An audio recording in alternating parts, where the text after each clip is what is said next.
నమస్తే, welcome to my show నిజం with Naresh Rai. So ఈరోజు మన షోలో special guest Shri Sai defence academy and doctor K Sushma గారితో ఈరోజు మన స్పెషల్ ఇంటర్వ్యూ అండి. నమస్తే మేడం.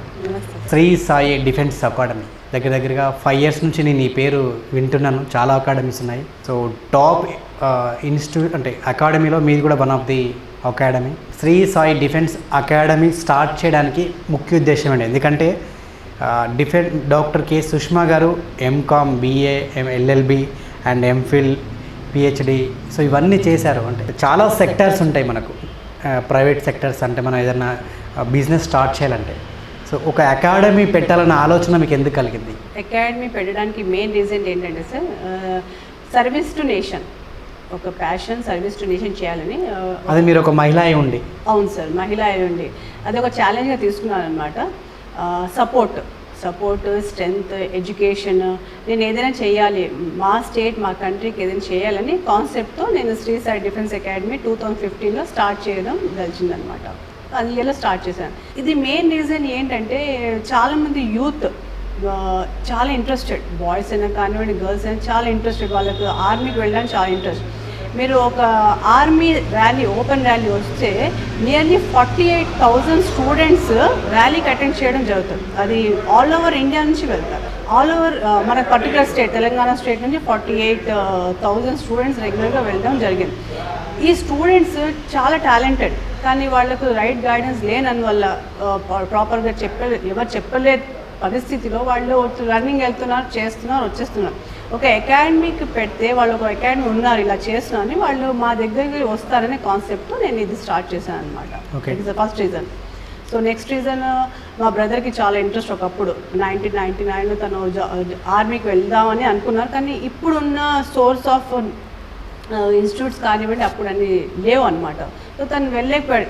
ఈరోజు కూడా తనకు ఒక డిజైర్, ప్యాషన్గా ఆగిపోయింది. అది నేను ఆర్మీకి వెళ్ళాలని అనుకున్నాను, తను వెళ్ళలేకపోయాను.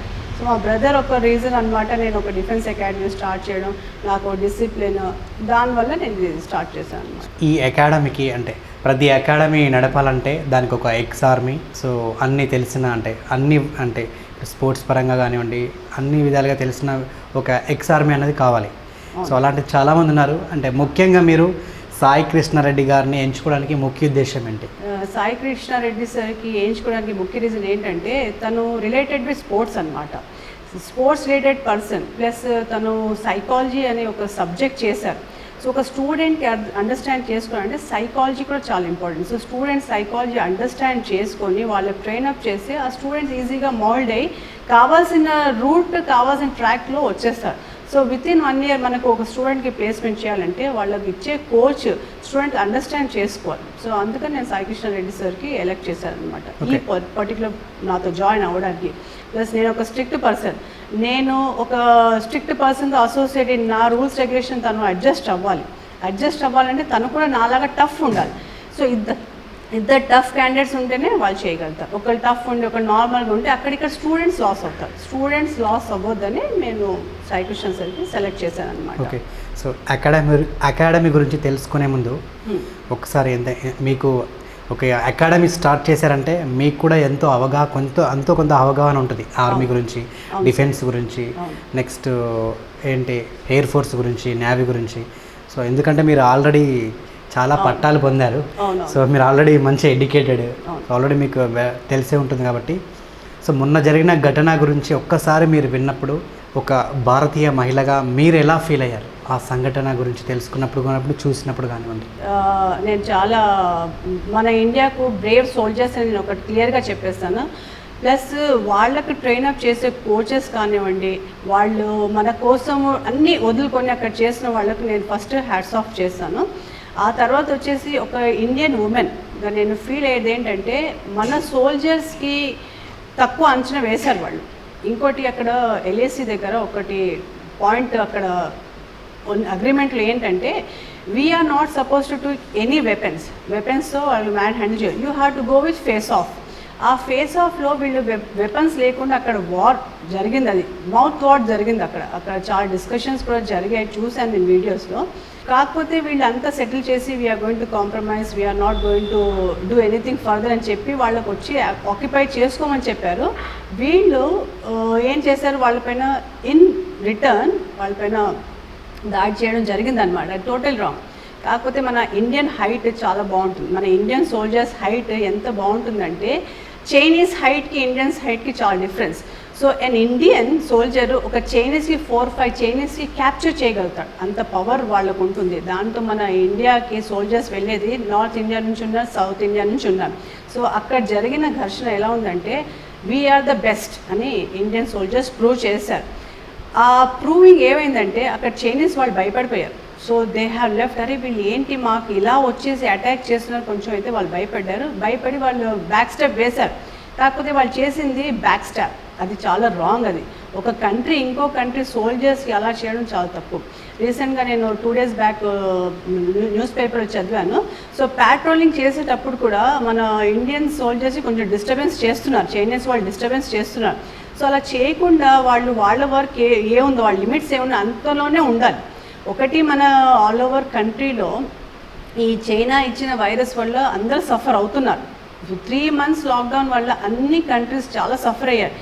ఆ సఫరింగ్లో సడన్గా ఇదొక్కటి చైనా నేను ఉన్నాను అని చేస్తున్న యాక్టివిటీస్ చాలా బ్యాడ్. కంప్లీట్ కంట్రీలో చైనాకి బ్యాడ్ నేమ్ అయితే వచ్చేసింది. సో నేను ఆ మెంబర్స్ 20 members ఎవరు వాళ్ళ లైఫ్ మాకు ఇచ్చారు, దే గాట్ మార్టర్డ్. అండ్ మన స్టేట్ తెలంగాణ హీరో బాబు గారు ఒక మంచి నేమ్తో తను గోల్డెన్ వర్డ్స్తో తను మాకు అందరికీ ప్రొటెక్షన్ ఇచ్చి వెళ్ళారు. ఈ మెంబర్స్ వాళ్ళ సర్వీసెస్కి ఎప్పుడే ఇండియన్ గవర్నమెంట్ ఇండియన్స్ మేమందరం హ్యాట్స్ ఆఫ్ చేస్తాం. వాళ్ళ పేరు ఎప్పుడు హిస్టరీలో గోల్డెన్ వర్డ్స్లో రాసిస్తాం వాళ్ళు. అది అయితే పక్కా. సో ఒకవేళ రేపటికి యుద్ధం జరిగితే ఎకనామికల్గా ఎవరు నష్టపోతారు? అది ప్రపంచవ్యాప్తంగా ఇరు దేశాలకు ఎలాంటి నష్టపరిహారం ఉంటుంది? నేనైతే ఒకటే చెప్తాను సార్. మ్యాక్సిమం మన ఆనరబుల్ ప్రైమ్ మినిస్టర్ గారు తను మ్యాక్సిమం వార్ కాకుండే సెటిల్మెంట్ చేస్తారని ఉంది. ఒకవేళ వార్ జరిగితే చైనాకి నష్టం, ఇండియన్స్కి కూడా నష్టం. Loss of lifes, loss of money. ఇప్పుడే మనకు సడన్గా ఇది వచ్చిందంటే చాలా మనకు అది ఒక వేస్ట్ ఎక్స్పెండిచర్ అనుకోండి. ఎందుకంటే వేస్ట్ ఎక్స్పెండిచర్ కాకపోయినా మన ఉన్న రిజర్వ్ ఫండ్స్ వాళ్ళపైన ఇన్వెస్ట్ చేయాలి. దాంతోపాటు economy already 3 months corona virus వల్ల చాలా డౌన్ అయింది. ఇది మళ్ళీ వస్తే complete all over Indians will suffer. దీంతో బిజినెస్ ఎఫెక్ట్ అవుతుంది, లైవ్లీహుడ్కి ఎఫెక్ట్ అవుతుంది. ఈ ఎఫెక్ట్ 1 or 2 years, ఒక 5 years to 8 years మళ్ళీ కంప్లీట్గా అది చాలా ఒక కంట్రీకి చాలా లాస్ అనమాట. ప్లస్ అక్కడ ఉన్న ఎంతోమంది సోల్జర్స్కి కూడా చాలా లాస్. మనం అది రీగెయిన్ చేయడం చాలా కష్టం. మనం ఎకానమికల్గా పైకి రాగలుగుతాం కానీ ఆ లాస్ అయిన లైఫ్స్ మళ్ళీ అది మనకు తిరిగి రావు. సో మ్యాక్సిమం వార్ కాకుండే డిస్కషన్స్ చేసుకుంటే బెటర్. రీసెంట్గా USA గవర్నమెంట్ కూడా అనౌన్స్ చేసింది ban all the goods of China అని చెప్పింది. సో చైనా దీంతో ఏం చేసింది, టారిఫ్ రేట్స్ పెంచేసింది. చైనా టారిఫ్ రేట్స్ పెంచేస్తే అది ఒక వేగా వాళ్ళు స్టాప్ చేసినా వేరే కంట్రీస్ వల్ల కూడా అది ఎఫెక్ట్ అవుతుంది. సో చైనీస్ ఇవన్నీ చేయడం ఆపేసి వాళ్ళ కంట్రీ డెవలప్మెంట్ కూడా ఆలోచించి వేరే కంట్రీస్ వాళ్ళ గురించి ఆలోచించి ఇవన్నీ ఆపేస్తే బెటర్. సో చైనా నేను సూపర్ పవర్ ఉన్నాను అని చెప్పడం కోసం ఇవన్నీ చేసిన యాక్టివిటీస్ ఆపేస్తే ఎకానమీగా అన్ని కంట్రీస్ డెవలప్ అవ్వాలి. ఇప్పుడు చాలా ఎఫెక్ట్ అయింది కరోనా వైరస్, చాలా ఎఫెక్ట్ అయింది. We have lost lifes. Not only India but other countries also lost their lives and economy also have come down. And ఇంకొకటి అంటే ఒకవేళ యుద్ధం జరగకపోయినా కూడా శాంతియుతంగా మాట్లాడుకొని అది మనం ఏం చేసినా కూడా రేపటికి ఎక్స్పోర్టింగ్ అండ్ ఇంపోర్టింగ్ ఇప్పుడు ఏదైతే మనకు చైనా నుంచి ఏదైతే ఇప్పుడు రా మెటీరియల్ అంటే డ్రగ్స్కి సంబంధించిన రా మెటీరియల్ కూడా మనకు చైనా నుంచే వస్తుంది. ఈవెన్ ప్లాస్టిక్ అంటే ఎక్కువ శాతం మనం ఏదైతే ఇక్కడ వాడుతున్నామో ఇండియాలో సో రా మెటీరియల్ అంతా మనకు చైనా నుంచే వస్తుంది. ఇక్కడ నుంచి నార్మల్గా మనం చైనాకి పోయే ఏంటిది ఇనుము, స్టీల్ ఒకటి, గ్రానైట్. సో ఇవి మనకు మన నుంచి చైనాకి వెళ్తున్నాయి, ఎక్స్పోర్ట్ అవుతున్నాయి. సో ఎక్కువ మనకు చైనా నుంచి ఎక్స్పోర్ట్ అయ్యేది మనకే ఎక్కువ శాతంగా అంటే ప్లాస్టిక్ దగ్గర నుంచి ప్రతిదీ సర్జికల్గా కూడా కానివ్వండి, ఈవెన్ డ్రగ్స్ కూడా కానివ్వండి. సో ఇవన్నీ ఈ ఉత్పత్తులన్నీ ఆపేస్తే రేపటికి అంటే ఎకనామికల్గా మనం వెనుకబడిపోయే ఛాన్స్ ఏమైనా ఉందా? సో చైనాకి ఏమన్నా అంటే నష్టం ఏమైనా ఉంటుందా? చైనాకి నష్టం అయితే ఉంటుంది సార్, డెఫినెట్గా ఉంటుంది. ఎందుకంటే India is neighbouring country to China. So neighbouring countries వాళ్ళు మంచి రిలేషన్ పెట్టుకుంటే వాళ్ళకి బిజినెస్ ఉంటుంది. చైనా ప్రోడక్ట్స్ ఇండియాని కాదు ఆల్ ఓవర్ వరల్డ్కి వెళ్తున్నాయి. సో ఆల్ ఓవర్ వరల్డ్కి వెళ్తున్నాయి అంటే కొంచెం మ్యాక్సిమం బెస్ట్ ప్రైస్కి వెళ్తున్నాయి. ఇప్పుడు సడన్గా అందరితో వార్ పెట్టుకుంటే, అందరు కంట్రీస్తో వాళ్ళు గొడవ చేసుకుంటే కంట్రీస్ డెఫినెట్గా వాళ్ళకు ఇంపోర్ట్స్ ఆపేస్తారు, వాళ్ళ ఎక్స్పోర్ట్స్ కూడా వాళ్ళు ఆపేస్తారు. మనకు ఎందుకు అలాంటి కంట్రీతో రిలేషన్ ఎందుకు? కొంచెం ప్రైస్ ఎక్కువైనా కానివ్వండి వేరే కంట్రీని తీసుకుంటారు, కానీ ఇలాంటి నెగిటివ్ ఒపీనియన్ ఉన్న కంట్రీస్తో కొంచెం బిజినెస్ మాత్రం చేయడం అయితే బెటర్ కాదు. ఇంకోటి ప్రజెంట్గా ఇండియన్స్ చాలా యాంటీగా అయిపోయారు. టిక్టాక్ క్లోజ్ చేయమంటున్నారు and ban all Chinese goods చెప్తున్నారు. డెఫినెట్గా వాళ్ళు చెప్తారు, ఎందుకంటే ఒక కంట్రీకి మాటికి డిస్టర్బ్స్ చేయడం అది ఎంతవరకు కరెక్ట్? నేబరింగ్ కంట్రీ ఉన్నా give respect, get respect, do business, develop your country, develop our country, అది మంచి రిలేషన్ ఉండాలి. అంతేకాని మాటికి ఏదో ఒకటి రకంగా వచ్చి గొడవ చేసుకోవడం అది కరెక్ట్ కాదు. చైనా నాట్ ఓన్లీ ఇండియాకి చేస్తుంది, వేరే ఐలాండ్ కంట్రీస్ కూడా డిస్టర్బ్ చేస్తున్నారు. So every country is now angry with the performance of China. అంటే ఇంకొకటి అంటే చైనా నుంచి మనకి ఏదైతే ఇప్పుడు వస్తువులు ఉత్పత్తి ఇటు అంటే ఎక్స్పోర్టింగ్ అవుతున్నాయో వాళ్ళ వాటా మాత్రం 2%. ఒకవేళ ఈ ఆపేసినా కూడా చైనాకు పెద్ద నష్టమే లేదని చెప్పేసి అంటున్నారు. అవును, చైనాకి నష్టం లేదు, కానీ మనకు కూడా ఏమంత డిఫరెన్స్ లేదు. ఇప్పుడు గవర్నమెంట్ ఈ లాక్డౌన్ వల్ల నరేంద్ర మోదీ గారు చెప్పారు, మీరు స్వదేశీ గూడ్సే యూజ్ చేయండి, విదేశీ గూడ్స్ ఆపండి అని చెప్పారు. సో ఇప్పుడు ఇండియన్స్ ఎక్కువ ఫోకస్ చేస్తారు, మన గూడ్స్ మనమే యూజ్ చేయాలి. ఒకప్పుడు నరేంద్ర మోదీ గారు మేక్ ఇన్ ఇండియా అని చెప్పేసి స్టార్ట్ చేశారు, కానీ మరి అది ఏ కారణాల వల్ల ఆగిపోయింది. సో అదే మేక్ ఇన్ ఇండియా అనేది నరేంద్ర మోదీ గారు ఎప్పుడైతే అది స్టార్ట్ చేశారో అది ఇప్పటివరకు అట్నే కంటిన్యూ చేసుకుంటూ వచ్చి ఉంటే మన ఒక దేశం మీద అంటే ఆధారపడి ఉండకుండా ఉండేవాళ్ళేమో. అవును, కరెక్ట్, మీరు చెప్పిన పాయింట్ కరెక్టే. కానీ ఇప్పుడు ఇండియన్స్ కొంచెం అవేర్నెస్ వస్తుంది, ఎందుకంటే ఇప్పుడు సడన్గా కంటిన్యూస్గా ఆల్రెడీ ఎకానమీ డౌన్ అయి ఉంది. ఒక హెల్త్ ఇష్యూగా కూడా మనం ఇండియన్స్ చాలా సఫర్ అయ్యాం, చాలా బిజినెస్ లాస్ అయ్యి. ఇప్పుడు సడన్గా వార్ అంటే అందరు ఇండియన్స్ యాంగ్రీ ఉన్నారు. సో ఎందుకు మనం వాళ్ళ ప్రోడక్ట్స్ మనం తీసుకోవడం? Why we should take products from other country? We will only develop, కొన్ని మెషినరీస్ డెవలప్ చేసి అక్కడ నుంచి వచ్చే ప్రోడక్ట్స్ మనమే డెవలప్ చేసుకుంటాం. 2% అయినా కానివ్వండి ఎఫెక్టే అవుతుంది. మళ్ళీ ఒక్కొక్క వేరే కంట్రీస్తో వాళ్ళు బిజినెస్ చేసుకోవాలంటే ఇండియా నేబరింగ్ కంట్రీ ఉంది, you have water ways and land waves to send the products, కానీ వేరే కంట్రీస్తో మీరు సేమ్ వేగా డీల్ అవుతుంది అనే ఛాన్స్ అయితే లేదు. అంటే చైనాకు నష్టం లేదు, భారతదేశానికే ఒక 10 సంవత్సరాలు మళ్ళీ మనం వెనకబడిపోతాము. ఎందుకంటే ప్రతి రా మెటీరియల్ వచ్చేది చైనా నుంచే, కాబట్టి ఈ ఉత్పత్తులు ఆపేస్తే భారతదేశానికే నష్టం అని చెప్పేసి అంటున్నారు. ఓకే, కొంచెం నష్టం ఉంటుంది, ఒక 6 months 1 year నష్టపోతాం, కానీ ఆ నష్టంకి మన ఓన్ ప్రొడక్షన్ స్టార్ట్ చేస్తే ఆ నష్టం మనం ఆక్యుపై చేస్తాం. ప్రొడక్షన్ మనమే స్టార్ట్ చేస్తే మనం ఎంప్లాయ్మెంట్ చూపించగలుగుతాం. మ్యానుఫ్యాక్చరింగ్ యూనిట్ స్టార్ట్ అవుతే మనమే మన యూత్కి మనం మ్యానుఫ్యాక్చరింగ్ చేసే వాళ్ళకి ఎంప్లాయ్మెంట్ ఇస్తాం. ఆ ఎంప్లాయ్మెంట్ మన కంట్రీకి ఎకానమీ పెరుగుతుంది. ఇన్స్టా వేస్టింగ్ ద 2%, ఆ 2% ఏమైనా కానివ్వండి మన కంట్రీ డెవలప్ అవుతుంది. సో ఎఫెక్ట్ ఉంటుంది, కానీ వాళ్ళకి అది ఉండాలి. నేను పక్కన నేబరింగ్ కంట్రీతో నేను ఎందుకు ఇచ్చేసుకోవాలి? And India is talent of pool, మన యూత్ వచ్చేసి టాలెంట్ ఆఫ్ పూల్. ప్రతి ఇండియన్కి ఒక టాలెంట్ ఉంది, ఆ టాలెంట్తో వాళ్ళు ఇక్కడే మ్యానుఫ్యాక్చరింగ్ యూనిట్ స్టార్ట్ చేస్తారు, ఇక్కడే ప్రొడక్షన్ యూనిట్ స్టార్ట్ చేస్తారు, ఆ ప్రోడక్ట్స్ ఇక్కడే వాళ్ళు డెవలప్ చేసుకునే కాన్సెప్ట్తో వస్తారు. అది ఎఫెక్ట్ అవుతుంది. పెయిన్ ఉంటే దాని సొల్యూషన్ కూడా ఉంటుంది. అంటే ప్రతి సెక్టర్లో అంటే ఒక మ్యానుఫ్యాక్చర్ లేకనే ఇండియా వెనకబడిపోయి డెవలపింగ్ కంట్రీగానే ఉండిపోయిందంటారా? లేదు సార్, డెవలపింగ్ కంట్రీ అని చెప్పి ఇప్పుడు మనం డెవలప్డ్ కంట్రీ అయితే కాదు, ఇండియా డెవలపింగ్ కంట్రీ లాగానే ఉంది. ఇంకా మిగతా ఇప్పుడు యుఎస్తో, చైనాతో, జర్మనీ, రష్యా ఇవన్నీ డెవలప్డ్ కంట్రీస్. సో మనం డెవలపింగ్ కంట్రీగానే చెప్పుకుంటున్నాం. అంటే మన దగ్గర మ్యానుఫ్యాక్చర్ లేకనేనా? మ్యానుఫ్యాక్చరింగ్ లేకే సార్. ఇంకోటి మన ఇండియాలో ఏముందంటే ఏదైనా కొత్త కాన్సెప్ట్ తీసుకొస్తే ఫస్ట్ దాన్ని యాంటీగానే చూస్తారు. కొంచెం అది యాంటీగా కాకపోతే అరే మన కంట్రీ డెవలప్మెంట్కి వీళ్ళు ఏదైనా కొత్త స్టెప్ వేస్తే కొంచెం అది యాక్సెప్ట్ చేయాలి. అది యాక్సెప్ట్ చేస్తే మనము డెవలపింగ్ కంట్రీ కాకుండా డెవలప్డ్ కంట్రీ అయ్యే ఛాన్స్ ఉన్నాయి. సో ఆ యాక్సెప్టింగ్ రావట్లేదు. ఆ యాక్సెప్టింగ్ ఎప్పుడు వస్తుంది? మన యూత్లో, మన ఎగ్జిస్టింగ్ పాపులేషన్లో డెఫినెట్గా ఇండియా మ్యానుఫ్యాక్చరింగ్ స్టేట్ అయ్యి చాలామందికి జాబ్స్ చూపిస్తారు. ప్లస్ మనకు ఇంపోర్ట్ చేసుకునే అవసరం అయితే ఉండదు. 1967 వార్లో కూడా సెప్టెంబర్ 15th నుంచి అక్టోబర్ 1st వరకు, సో ఆ గొడవలు అలాగనే కంటిన్యూస్గా 15 రోజులు జరిగాయి. సో అలా జరగడానికి అసలు ఏంటి మెయిన్ రీజన్ ఏంటి? ఎందుకు అలా కంటిన్యూస్గా? ఎందుకంటే చాలామందికి తెలియదు. అది ఎందుకు అంత హైలైట్ చేయలేదంటే అది అక్కడక్కడే వాళ్ళు కంట్రోల్ చేశారు. మన రిలేటెడ్ అప్పుడు ఉన్న గవర్నమెంట్ అది హైలైట్ చేయకుండా అక్కడే వాళ్ళు కంట్రోల్ చేసి పెట్టారు. కానీ అది కూడా చాలా రోజులు 15 days నాన్ స్టాప్గా జరిగిన అది war. It's a war like only 88 Indians lost their lifes and nearly 168 8 members got injured. So simultaneous China కూడా అది ఎఫెక్ట్ పడింది. కాకపోతే చైనా తర్వాత బ్యాక్ స్టెప్ వేసేసారు. So they have clear that Nathula valley at that time. Yes, Nathula, అది నతులా అనమాట. So 15 daysలో ఇది clear చేసేది. అప్పుడున్న సిక్కిం స్టేట్, అవును, సిక్కిం బార్డర్లో, సిక్కిం బార్డర్లో. సో ఇది అక్కడ కంట్రోల్ చేసి వాళ్ళు చేసేసారు. 15 days సొల్యూషన్ చేశారు.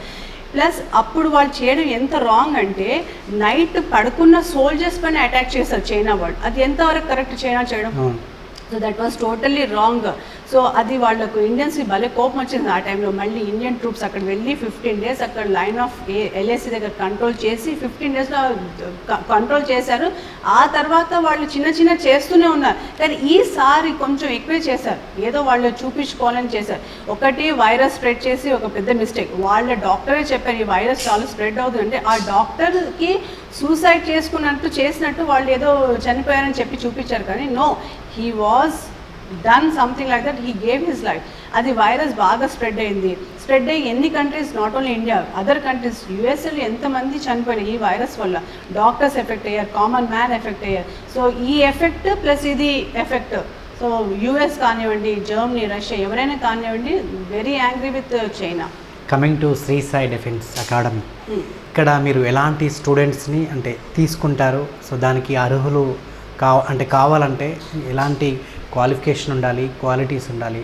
సో ముందుగానే అంటే మీరు వాళ్ళని పరిశీలించి తీసుకుంటారా అసలు ఏంటి? అవును సార్, మేము ఏం చేస్తామంటే స్టూడెంట్స్కి అనౌన్స్ చేస్తాం. సో ఇంట్రెస్టెడ్ ఎవరు ఉన్నా వాళ్ళు రావచ్చని అనౌన్స్ చేస్తాము. మేము ఇయర్లీ వన్స్ ట్రైనింగ్ ఇస్తామన్నమాట.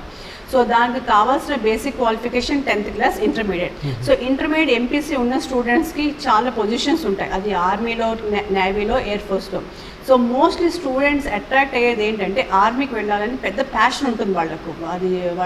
అది బై బర్త్ ఉన్న ప్యాషన్. అది నిన్న మొన్న వచ్చే ప్యాషన్ బై బర్త్. సో మా ఇన్స్టిట్యూట్లో ఎవరైనా రావాలనుకుంటే ఫస్ట్ బేసిక్ క్వాలిఫికేషన్ 10th వాళ్ళు ఒక సర్టన్ హైట్, ఒక 170 centimeters హైట్ ఉండాలి. ఫిజికల్గా ఫిట్ ఉన్న స్టూడెంట్స్ తీసుకుంటాం. ఈ స్టూడెంట్ ఏ ప్లేస్ నుంచైనా రావచ్చు. అది తెలంగాణ నుంచి అయినా రావచ్చు, ఆంధ్ర నుంచి, any state people are most welcome to join with us. ఈ జాయిన్ అయిన స్టూడెంట్స్ డిటర్మైండ్ ఉన్న స్టూడెంట్సే చేయగలుగుతారు. అంటే పేరెంట్స్ ఫోర్స్ఫుల్గా ఉన్న వాళ్ళకు ఆ స్టూడెంట్స్ చేయలేరు. ప్లస్ ఇంట్రెస్ట్ ఉన్నవాళ్ళు, కష్టంకి యాక్సెప్ట్ చేసి నేను చేయగలుగుతాను.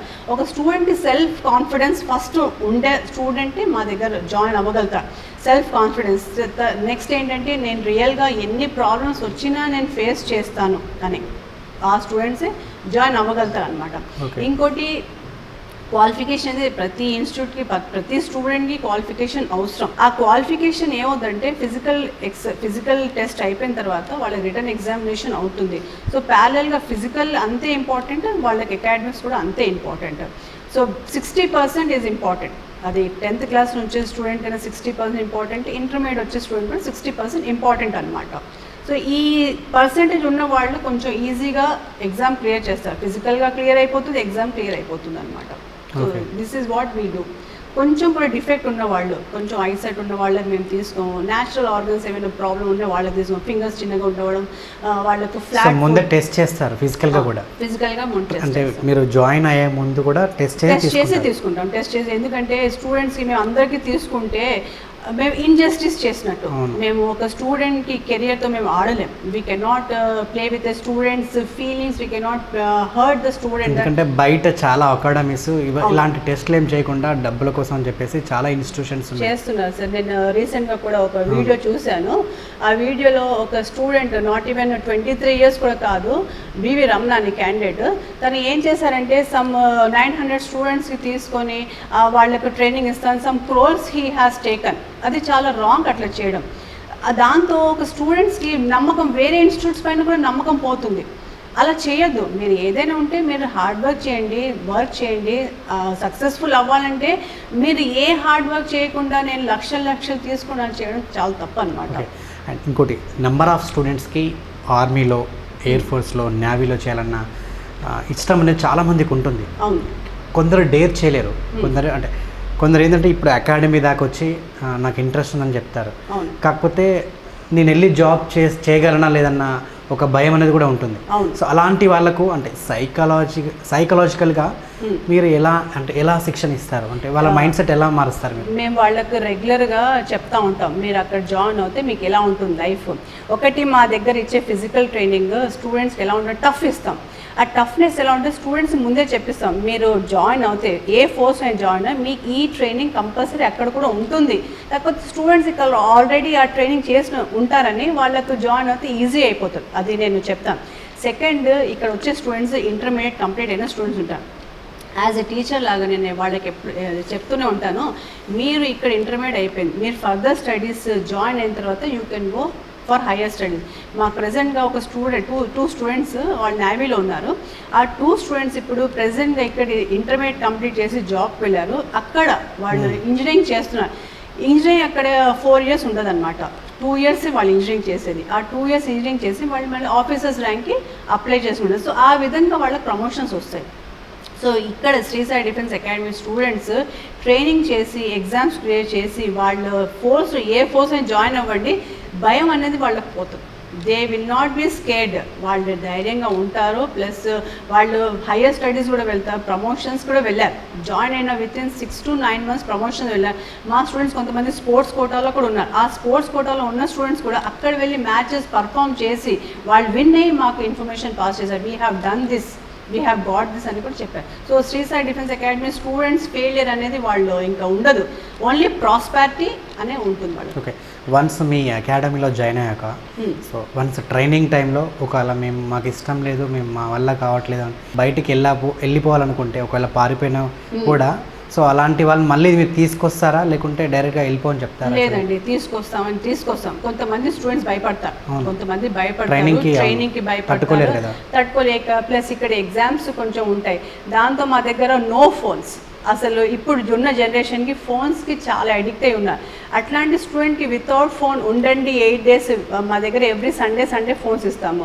ఫోన్స్ లేకుండా ఇక్కడ ఉండాలంటే వాళ్ళకి కొంచెం కష్టం అనిపిస్తుంది, కానీ మేము అది అలవాటు చేయిస్తాం. సో కంప్లీట్ ఫోన్స్ కూడా తీసేసుకుంటారు? అవును సార్, తీసేసుకుంటాం. ఫోన్స్ అయితే వాళ్ళు ఫోన్స్ ఉంటే ఇంకా ఫోన్స్ ఇంటర్నెట్ సర్వీస్ ఉంటుంది, వాళ్ళు ఆల్మోస్ట్ వాళ్ళ ఫోన్స్తోనే వాళ్ళు లైఫ్ అయిపోతాయి. వాళ్ళు వచ్చింది దేనికోసం మా ఇన్స్టిట్యూట్కి, వాళ్ళు వచ్చింది జాబ్ రావాలి, ట్రైనింగ్ కోసం వచ్చారు, చదువు కోసం. దానిపైన వాళ్ళు ఫోకస్ చేస్తే మేము పెట్టే అప్లికేషన్స్కి కొంచెం వాల్యూ ఉంటుంది. సో వాళ్ళు జాబ్ వెళ్ళాలనే కాన్సెప్ట్తో ఉంటే ఫోన్స్తో దూరం ఉండాలి. No phones, no television, morning physical activities, remaining day exam, ఆ తర్వాత మళ్ళీ వాళ్ళకి ఫిజికల్ యాక్టివిటీ. మోస్ట్లీ స్టూడెంట్స్కి ఇదే అనమాట వాళ్ళ లైఫ్, మా అకాడమీలో అదే వాళ్ళకి లైఫ్. వన్స్ అంటే ఇప్పుడు ఎక్కడైతే ఎగ్జామ్ కంప్లీట్ అయ్యాక నార్మల్గా ఇప్పుడు ఫిజికల్ టెస్ట్లు, సో ఈ స్పోర్ట్స్ ఇవన్నీ ఉంటాయి కదా, రన్నింగ్ ఇవన్నీ. సో అలాంటి టైంలో అంటే ఇప్పుడు మీ అకాడమీ నుంచి వాళ్ళకు జాబ్ రావాలని చెప్పేసి అలా సపోర్ట్ అంటే అక్కడ టెస్ట్ చేసేటప్పుడు కూడా మీరు ఏమైనా సపోర్ట్ చేస్తారా? లేదు సార్, అట్లేముండదు. అట్లేముండదు. సో వాళ్ళే అక్కడ ఫైనల్ డెసిషన్, వాళ్ళ government officials final decision sir. మేము జాయిన్ అయినప్పుడే చెప్పేస్తాం స్టూడెంట్స్, జాబ్ విషయంలో రికమెండేషన్స్ అట్లా ఉండవు sir. This is central government purely hard work చేసిన వాళ్ళకు.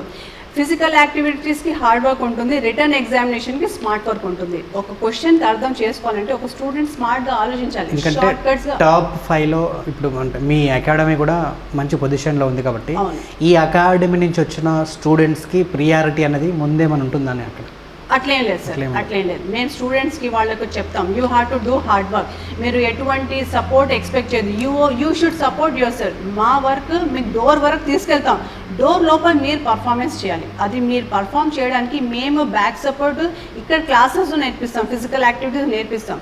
రీసెంట్గా కరీంనగర్లో ఆర్మీ సెలెక్షన్స్ జరిగినప్పుడు టెక్నికల్ స్టూడెంట్స్కి ఫస్ట్ డే సెకండ్ డే మన తెలంగాణ స్టేట్లో ఫుల్ వర్షం.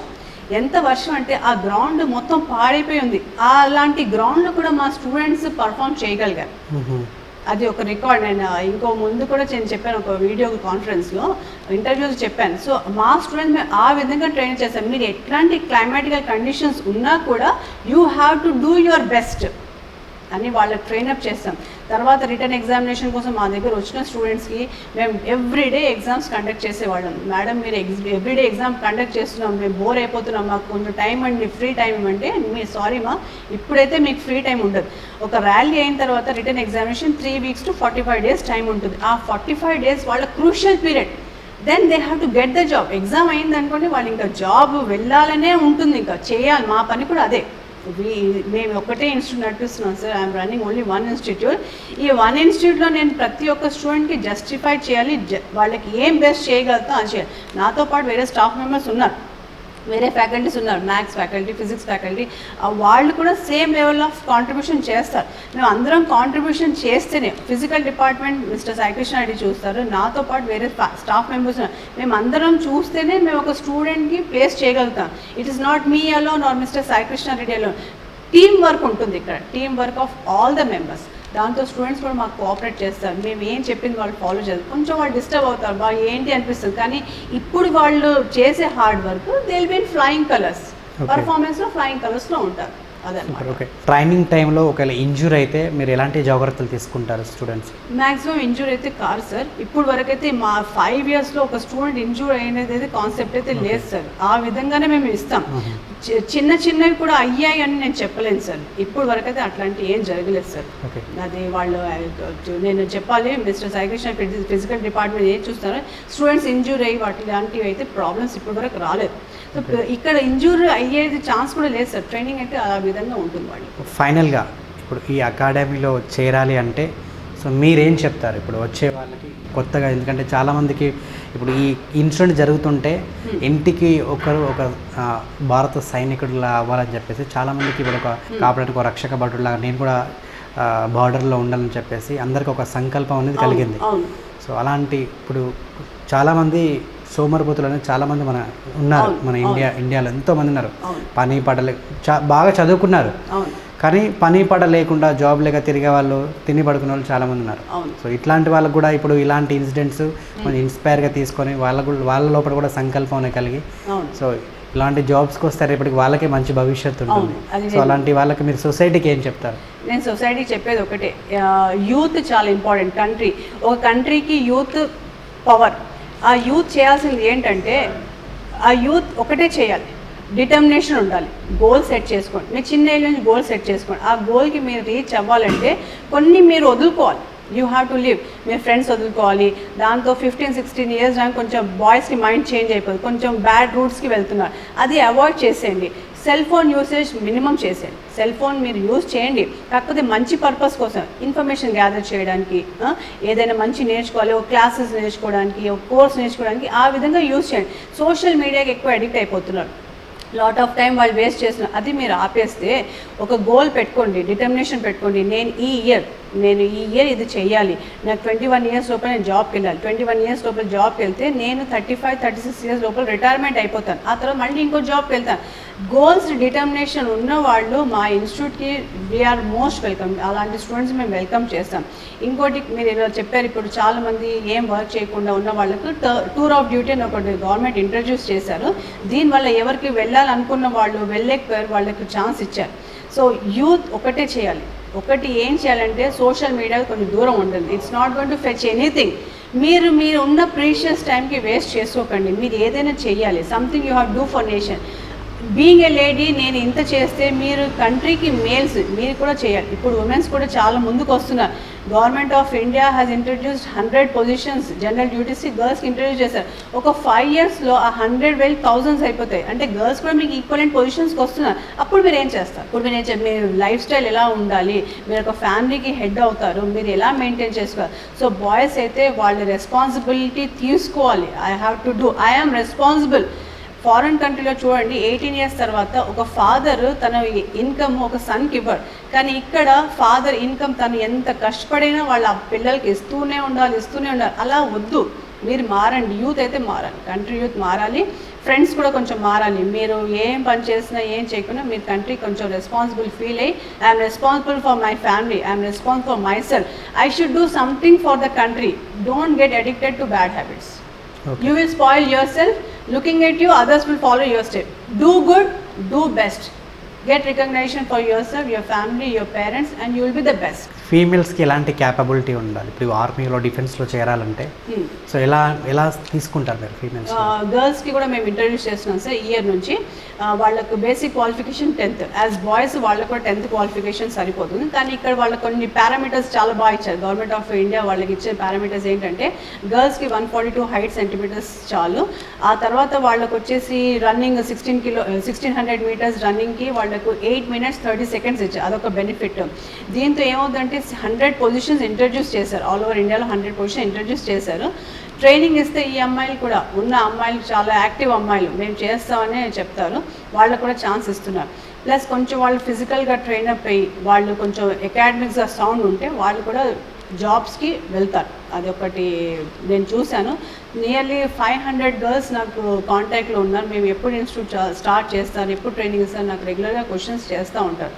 సో మాకు గర్ల్స్ కూడా పంపించాలని ఒక కాన్సెప్ట్ మాకు వచ్చేసింది దే విల్ ఆల్సో గో ఇంకోటి గర్ల్స్ కూడా చాలా హార్డ్ వర్క్ చేస్తున్నారు మోస్ట్ ఆఫ్ ద గర్ల్స్ వాళ్ళు స్కూల్ లెవెల్ నుంచి ఎన్సీసీ సర్టిఫికేట్స్ కోసం ప్రిపేర్ అవుతున్నారు ఎన్సీసీ క్యాడర్కి వెళ్తున్నారు ఏబీసీ సర్టిఫికేట్ ఉన్న వాళ్ళు చాలా అమ్మాయిలు ఉన్నారు కొంచెం వాళ్ళకు ట్రైనప్ చేస్తే వాళ్ళు కూడా వెళ్తారు ఇంకోటి ఎన్సీసీ సి సర్టిఫికేట్ ఉన్న అమ్మాయిలకు ఎగ్జామ్స్ ఉండవు they will be directly getting selected so physical వాళ్ళు క్లియర్ చేసేస్తే వాళ్ళకి డైరెక్ట్గా ప్లేస్మెంట్ ఉండదు they will not have written examination అట్లాగే ఎన్సీసీ ఏ సర్టిఫికేట్ ఉన్న వాళ్ళకు 5 marks యాడ్ అవుతాయి బి సర్టిఫికేట్ ఉన్న వాళ్ళు 10 marks యాడ్ అవుతాయి సో గర్ల్స్ ఎవరు డిటర్మైండ్ ఉన్నారో వాళ్ళు దయచేసి వాళ్ళ పేరెంట్స్ కన్విన్స్ చేసి ఆర్మీ జాబ్స్ ఎప్పుడు వచ్చినా అప్లై చేయండి ట్రైనింగ్ ఇవ్వడానికి మేము రెడీగా ఉన్నాం కాకపోతే మీరు గర్ల్స్ అట్రాక్ట్ అయ్యేది కొన్ని ఉంటాయి అవి మీరు అవాయిడ్ చేసుకోండి లైఫ్లో సక్సెస్ఫుల్ అవ్వాలంటే కొన్ని మీరు వదులుకోవాలి అది డిటర్మినేషన్ పెట్టుకోండి బాయ్స్ కూడా గర్ల్స్ కూడా ఇది పెట్టుకుంటే వాళ్ళు సక్సెస్ఫుల్ ఉంటారు మీరు ఎంత సక్సెస్ఫుల్ అంటే మీ సిస్టర్స్ మీ ఫ్యామిలీ మెంబర్స్ ఆ రూట్లోనే వెళ్తారు సో అది మీరు చేయాలి అది అనమాట సో ఇంత మీరు అన్నారు ఎన్సీసీలో ఉంటే డైరెక్ట్గా మీరు అక్కడ ఫిజికల్గా కంప్లీట్ చేస్తే so you will get a job అని చెప్పేసి సి సర్టిఫికేట్ ఉన్న ఛాన్స్ ఉంది అది ఈవెన్ మేల్స్లో కూడా మేల్స్కి కూడా ఉంది అది మేల్స్కి కూడా అప్లికబుల్ ఫీమేల్స్ కూడా applicable they will be having direct selection they will not have examination ఇంకోటి వాళ్ళకు ఒక type of respect sports quota స్పోర్ట్స్కి ఇంపార్టెన్స్ ఇవ్వండి గర్ల్స్ అయినా కానీ బాయ్స్ అయినా కానీ మీ దగ్గర ఉన్న ఏ సర్టిఫికేట్స్ ఉన్నా దానికి మీరు వాల్యూ చేయండి ఆ ఉన్న సర్టిఫికేట్స్ మీరు అప్లికేషన్స్ పెట్టేటప్పుడు మీకు అది యూస్ఫుల్ అవుతాయి సో మీరు స్పోర్ట్స్లో ఉన్నారనుకోండి మీరు ఎటువంటి బ్యాడ్ హ్యాబిట్స్కి అడిక్ట్ అవ్వకుండా ఉంటే మీకు ఒక ఫిజికల్గా ఫిట్నెస్ ఉంటుంది మీ బాడీ కొంచెం మంచిగా సపోర్ట్ చేస్తుంది అలా మీరు మెయింటైన్ చేసుకోవాలంటే you should have healthy food you should think healthy and you should be positive mood broad మైండెడ్గా ఉండాలి చూసారు కదా ఫ్రెండ్స్ సో మీరు కూడా ఒకవేళ మీకు డిఫెన్స్లో ఇంట్రెస్ట్ ఉంటే కింద ఒక నెంబర్ స్క్రోల్ అవుతుంటుంది సో ఎవరికి ఇంట్రెస్ట్ ఉన్నా సో వాట్సాప్ కూడా ఉంటుంది ఈ వాట్సాప్ నెంబర్కి మీరు డీటెయిల్స్ అనేది షేర్ చేసుకోవచ్చు సో ఎనీ టైం వాళ్ళు మీకు అందుబాటులో ఉంటారు సో ప్లీజ్ ఎవరైతే ఇంట్రెస్ట్ ఉన్నారో మన దేశం కోసం మన భారత సరిహద్దుల్లో మనం రక్షణగా ఉండి మన దేశాన్ని కాపాడుకోవాలన్న ఆలోచన ఎవరికైతే ఉందో ఈ నెంబర్కి మీ డీటెయిల్స్ పంపండి సో శ్రీ సాయి డిఫెన్స్ అకాడమీలో మీరు మంచి శిక్షణ పొందొచ్చు అదేవిధంగా దేశానికి ఒక గొప్ప సేవ చేయొచ్చు thank you madam thank you so much